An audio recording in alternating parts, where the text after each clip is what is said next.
I had the great fortune of meeting one of the former directors of trauma-informed systems of care here in San Francisco. I asked him a few questions, one of which was, why is there trauma in the system, specifically in San Francisco's public health system?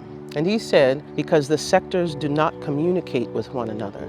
They do not cross-pollinate information, challenges, or structural epiphanies that could support progress toward better care for all. This splintering, he explained, is by design. It is symptomatic of a colonial imagination that asserts false separation to capitalize on those differences. This view, the perspective of a colonial imagination, these are the roots of the Sugar and Decoloniality 2.0 series. Over the next year, we're exploring how the historical values and financial imperatives around sugar production in North America are still informing contemporary sugar and food industry practices that have one mission: to ensure ever-increasing profit, despite the devastating mortal impact on communities, especially those communities pushed to the margin. The Sugar and Decoloniality experiences explore both the historical and intellectual roots,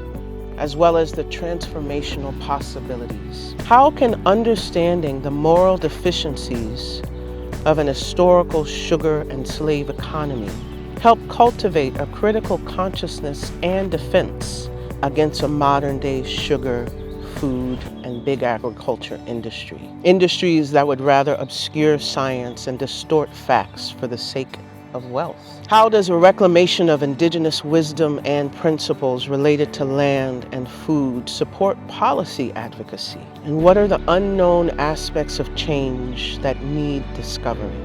The cipher here today focused on frameworks that we presented in the first event, mainly the intersection between colonialism, slavery, sugar, and capitalism, and thereby decoloniality. We looked at ways to depathologize the communities most affected through cultivating awareness around how pathologies were forged. We focused on indigenous philosophies and psychologies to reframe exploitative capital logic. We connected this historical logic with modern-day sugar industry tactics. And we closed by tending the subtle body of the institution to support cultivating possible solutions.